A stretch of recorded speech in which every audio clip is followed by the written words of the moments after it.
আসসালামু আলাইকুম। আমরা দিনের সকালে নতুন আরেকটি ভিডিও নিয়ে আসলাম, যেখানে আমরা দেখব একটি থ্রি পেজ ডেড লাইন থেকে একটি সিঙ্গেল পেজ লাইন স্থাপিত আছে, অর্থাৎ লাল যেটা দাগ দেখানো হয়েছে সেটা সিঙ্গেল পেজ স্থাপিত লাইন। সেই স্থাপিত সিঙ্গেল পেজ লাইনকে দুই স্প্যান থ্রি পেজ লাইনে রূপান্তর করা হবে। Single page to three page লাইনে রূপান্তর করে একটি 25 কেভি ট্রান্সফরমার ব্যাংক দিয়ে 75 কিলোওয়াটের একটি লোড শিল্প সংযোগ দেখাবো, যার স্টেরিং শিট আমরা আজকে পরিপূর্ণভাবে দেখব। আশা করি এই শিটে নতুন কিছু আমরা শিখতে পারবো। শিটটার প্রথমে আমি আগের বর্ণনাকৃত স্কেচ অনুযায়ী শিট লিখে রেখেছি। স্কেচটা আমরা দেখি যে এক্সাস্টিং পোল 110-21 এর ব্যাক স্প্যান আছে 30 মিটার, 35 ফুটিটা আছে একটি C7, অর্থাৎ থ্রি পেজ ডেড C7 আছে। এবং থ্রি পেজ C7 থেকে যদি সিঙ্গেল পেজ নতুন লাইন বের হয় তাহলে A54 হয়, এবং এক্সাস্টিং A54 আছে, যার এই খুঁটিতে G312 অর্থাৎ একটি ট্রান্সফরমার ব্যাংক আছে, যার আইটেম কোড হলো G312 3x10 KV transformer. Transformer code আছে ট্রান্সফরমার গ্রাইন্ডিং M211, এবং এখানে একটা ডাউন টানা আছে, সেই ডাউন টানা হলো E12 এবং অ্যাঙ্কর F21, এবং সার্ভিটাও একটি থ্রি পেজ, এবং এর প্রাইমারি এবং নিউট্রাল তার হলো তিনটা 1 নট তার এবং একটি নিউট্রাল 3 তার স্থাপন করা আছে এই পর্যন্ত। এখন এই সিঙ্গেল পেজকে থ্রি পেজ স্থাপন করার জন্য এখানে আরেকটা জিনিস আছে যে সিঙ্গেল পেজ থ্রি পেজ থেকে সিঙ্গেল পেজ তারটা প্রাইমারি তারটা ধরার জন্য একটা জাম্পার করা আছে M52 দিয়ে, অর্থাৎ পোলের টপ দিয়ে। এখন সিঙ্গেল পেজকে থ্রি পেজে রূপান্তর করার জন্য আমার ফেজ হবে তিনটা। একটা ফেজ অলরেডি আছে A54 এর মাধ্যমে। এখন দুইটা M520 দিলে আরও দুইটা ফেজ বের করা হয়ে যাবে, এবং তখন তিনটা ফেজের জাম্পার করার জন্য, পরিপূর্ণ জাম্পার করার জন্য দুই পাশে ক্রসআর্মের উপরে M55 চারটা দিয়ে দিলে আমার এখানকার জাম্পার এবং নতুন ইউনিট বের করার কার্যক্রম শেষ হয়ে যাবে। পরবর্তী খুঁটিতে এক্সাস্টিং 110-22 এই খুঁটিতে আছে একটি A1 35-5 ব্যাক স্প্যান 40 মিটার, আর দুইটি 3 তার, অর্থাৎ প্রাইমারি তার এবং নিউট্রাল তার দুইটাই, অর্থাৎ ফেজ তার এবং নিউট্রাল তার দুইটাই 3 তার আছে, সেটা দেখিয়ে দিয়েছি।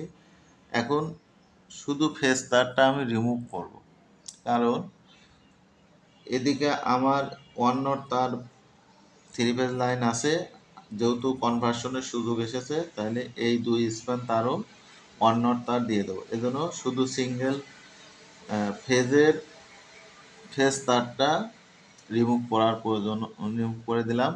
1x3 নিউট্রাল তারটা কিন্তু থাকবে। এখন নতুন তার তিনটা 1 নট তার দিয়ে দিলাম, এবং A1 একটা আছে, সে A1 এক্সাস্টিং কোনো খোলাখুলির প্রয়োজন নেই, শুধু নিচে একটি A91 দিয়ে দিলে A1 এবং A91 এর দুইটা সমন্বিত রূপে C1 হয়ে যাবে। আর তিনটি তার দেখে দিলাম 1 নট 3 তার, সরি 1 নট তিনটা তার। পরবর্তী খুঁটিতে 110-23 110-23-এ 35-5 খুঁটি আছে, 35 metre back span, A2 exhausting আছে, যার এগেনস্টে টানা আছে E12 এবং অ্যাঙ্কর F21, দুইটা 3 তার। এর মধ্যে থেকে একটি ফেজ তার রিমুভ করে নিব, A2 রিমুভ করে নেব, কারণ এখানে নতুন একটি ইউনিট বসবে, যেটা হলো 1 নট তার হিসেবে বসবে C71, সেটা আমরা পরে দেখতেছি। একটা তার রিমুভ করে নিলাম, তাহলে নতুনের ঘরে 35 মিটার 1 নট তার বসাবো C71 একটা বসিয়ে দিলাম, এবং A54 অর্থাৎ এই পাশে যে A2 রিমুভ করার কারণে এই পাশে তারটা সিঙ্গেল পেজ ধরার জন্য একটা A54 স্থাপন করার প্রয়োজন আছে, সেটা দেখে দিলাম। এটা হলো 3 পেজ ইউনিট ডেড এবং এটা সিঙ্গেল পেজ ইউনিট।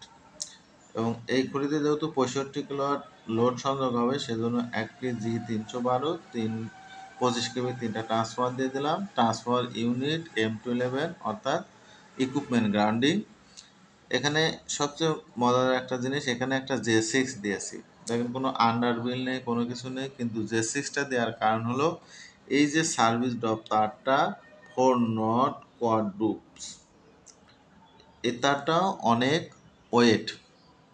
শুধু K21 মাধ্যমে এই তারটা খুঁটির সাথে ধরে রাখতে পারবে না, এর জন্য এক্স পাশে এক্সট্রা একটা J8 স্থাপনের মাধ্যমে এই তারটা এখানে আটকানোর প্রয়োজন হয়। এজন্য স্ট্যান্ডার্ড অনুযায়ী এখানে একটা J6 স্থাপন করে দেওয়া হয়েছে। এরপরে সার্ভিস ড্রপ K21 একটা, সে সার্ভিসের স্প্যান, সার্ভিস তার, লুপ এবং মিটার সাইজ লেখা আছে এবং লোড কতটুকু সেটা লেখা হয়ে গেল।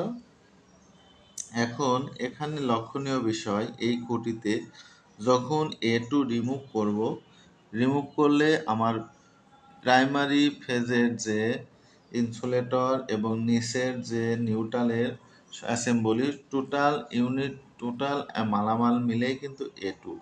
তাহলে তখন নিউট্রাল কিন্তু কাটা পড়ে যাচ্ছে। কাটা পড়ে গেলে এই পাশে যে নিউট্রালটা আছে সেই নিউট্রালটা আর করার প্রয়োজন হবে, এই পাশেও আর করার প্রয়োজন হবে। যেহেতু আমরা এই খুঁটিতে আছি সেজন্য এখানে 35 মিটার তার আর দেখে দিয়েছি, এটা অনলি নিউট্রাল।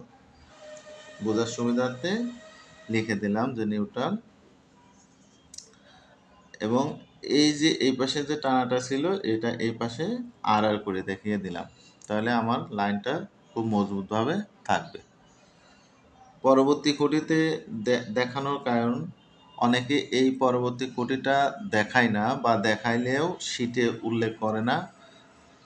কারণটা আমি একটু দেখাই দিচ্ছি যে 110-এর 24 45 মিটার ব্যাক স্প্যান আছে, 35/6 A1 একটি ইউনিট এবং একটি টানা আছে এবং একটি J6 আছে, এদিক থেকে আন্ডারবিল আসছে, সার্ভিস ড্রপ আছে দুইটা, 3 SSR তার।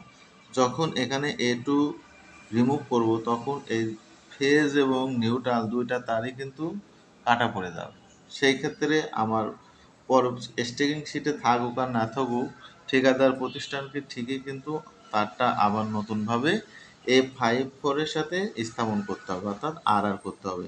সেজন্য আমি সরাসরি লিখে দিয়েছি যে আর 45 মিটার তার 2x3 SSR, অর্থাৎ ফেজ এবং নিউট্রাল দুইটা তারই আর হবে। এখন আমরা রিমুভ তারের হিসাবটা একটু দেখি যে এখানে যে রিমুভ তার সেটা অনলি ফেজ এক তার, এখানেও অনলি ফেজ এক তার, তাহলে 40 আর 35 75 মিটার রিমুভ তার দেখে দিয়েছি এবং একটি A2 রিমুভ তার, আর কোনো কিছু রিমুভের প্রয়োজন নেই। আর কি আছে আমরা দেখি যে আর এখানে আছে 35 মিটার তার, E12 একটা, F1 একটা, E12 একটা, F1 আমরা এখানে দেখে দিলাম। নিউট্রালে 35 মিটার আর এখানে ফেজ এবং নিউট্রাল অর্থাৎ 2x3 SSR, তাহলে এখানে হলো 45 × 2 90 আর 35 হলো 125 মিটার তার আর দেখে দিয়েছি।